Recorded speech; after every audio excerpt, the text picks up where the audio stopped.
In 2013, a widely publicized case of a missing girl who was tragically found murdered captured the nation's attention. This prompted parents to frequently remind their children not to easily trust or help strangers. Welcome to Red Eastern True Crime. If you enjoyed this video, please subscribe to my channel. Let's dive into this story. Wu Yixuan, a 17-year-old student nurse from Huanan City, Heilongjiang Province, China. The character Xuan in her name means daylily, so we will call her Lily. Lily was known for her kind and cheerful nature, always wearing a warm smile. She was a true animal lover, having adopted 3 stray dogs and a cat. On July 24, 2013, a Wednesday, Lily had the day off.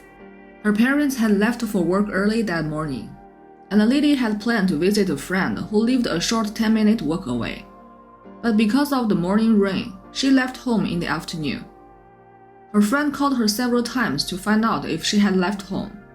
Lily assured her friend over the phone at 3 p.m. that she was almost there and hung up. But to her friend's surprise, Lily never arrived. After waiting 20 minutes, her friend called again, and Lily's phone was turned off. Lily suddenly disappeared and no one could reach her. After an all-night search, her parents reported her missing to the police. Using information from Lily's friend about the time and route, the police found surveillance footage. At 3:14 p.m. on the 24th, Lily was seen heading to her friend's home, wearing new clothes and holding a blue umbrella. Within a minute, however, she turned around and was walking with a pregnant woman. During her last phone call, Lily's friend noticed an unusual silence and that Lily sounded out of breath, unlike her usual self on the street. Police discovered additional surveillance footage in a nearby residential area that showed Lily and the pregnant woman walking to a unit in a building.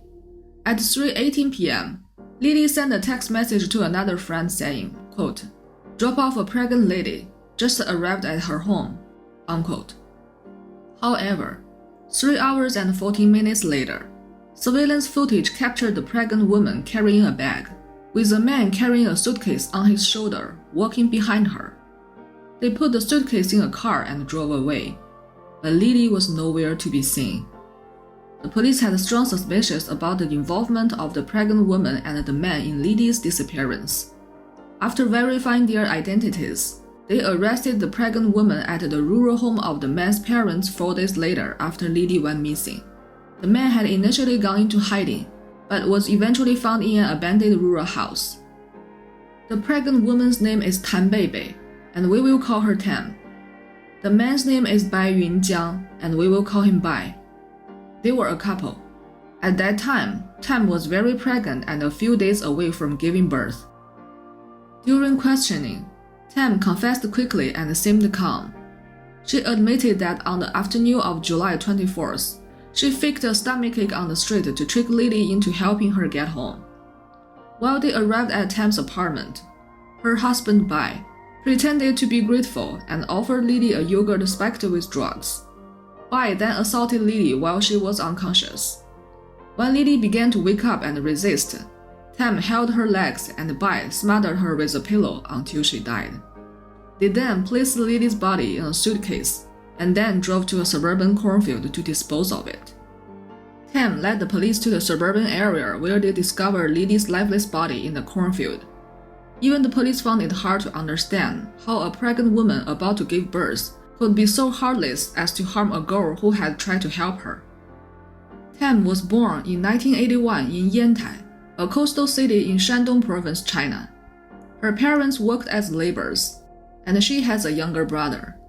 After finishing school, Tam found a job at a company in Yantai, where she met Bai, who was also worked there. Bai, born in 1976 in Huanan, Heilongjiang Province, came from a humble background with farming parents, and he had been married twice before and had a daughter.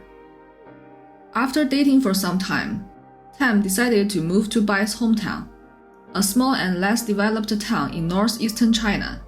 Despite her parents' disapproval, they enjoyed a happy married life for a while, spending most of their time together and describing it as very sweet. However, Their happiness took a turn for the worst after Bai's trip to Tams' hometown. In May 2013, Bai returned to Tams' hometown alone to handle the birth certificate paperwork for their unborn child. While there, he met with some former colleagues. During the gathering, a colleague he hadn't talked to in a while asked, quote, "Are you still with Tam?" unquote. Bai jokingly replied, quote, "We broke up a long time ago," unquote. Surprisingly, the co-worker took it seriously and said, quote, "That's good for you," unquote. Then, he dropped a bombshell.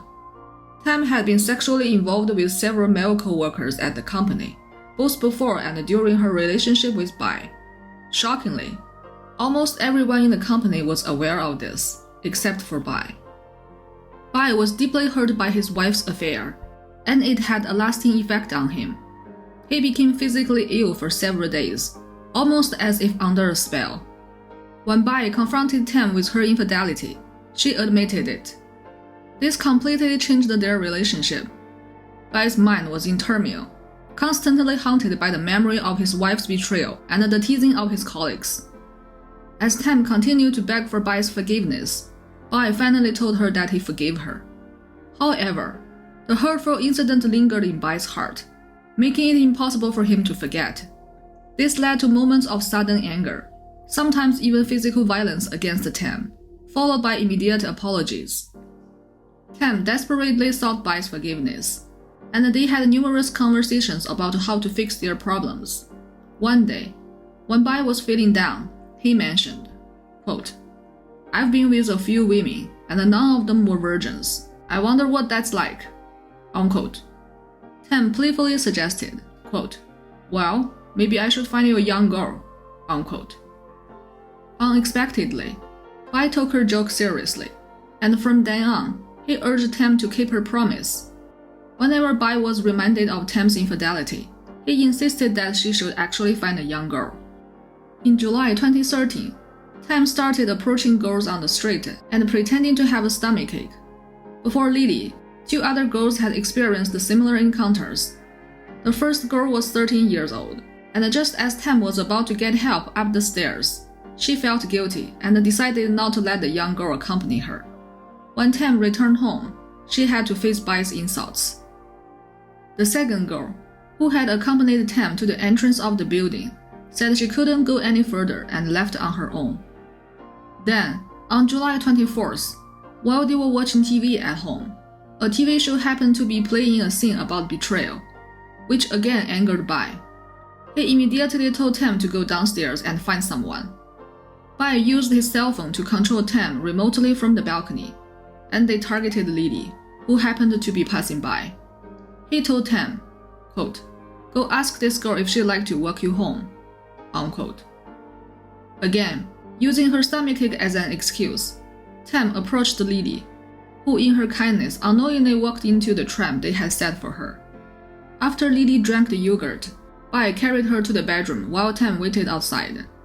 During this time, Bai even came out and informed Tam that the girl was on her period, felt a little uncomfortable, and due to some personal issues, his sexual assault was unsuccessful. Nevertheless, he molested the girl for about 10 minutes. During the trial, they also admitted to 2 other crimes. In June 2013, Bai's 16-year-old daughter and her friend came from a rural area to stay at Bai's apartment for a few days while they took their high school entrance exams. They were given 2 cartons of drug-laced yogurt. After both girls fell unconscious, Bai carried his daughter's friend into a bedroom with the intention of sexually assaulting her, but he eventually abandoned the assault. Over the next 2 exam days, Bai's daughter and her friend suffered from constant dizziness, causing both of them to fail their high school entrance exams. In July 2013, Bai planned to rob and kill one of his wealthy high school classmates, Mr. Kang. Bai and Tam had prepared by purchasing a new SIM card, 2 woven bags, and duct tape. Mr. Kang was invited to Bai's apartment for dinner with his girlfriend. Bai secretly spiked the beer and drinks they were served. During the meal, Bai repeatedly questioned Mr. Kang about his and his girlfriend's financial situation, which understandably annoyed Mr. Kang. They only drank a small amount of the regular beer and then left, After that, Mr. Kang refused any further invitations from Bai and Tam. After his arrest, Bai initially denied his crime until Tam confessed everything and helped the police find Lily. Only then did Bai admit to his actions. Subsequently, Bai's parents arrived from the rural area, covered Tam's $300 medical expenses, and then left without further involvement. Tam's parents traveled from another province to support the pregnant Tam, enduring daily insults from people. The lives of Bai and Tam's siblings have also been affected. After interrogation, Tam was taken to the same hospital where Lily had been interned.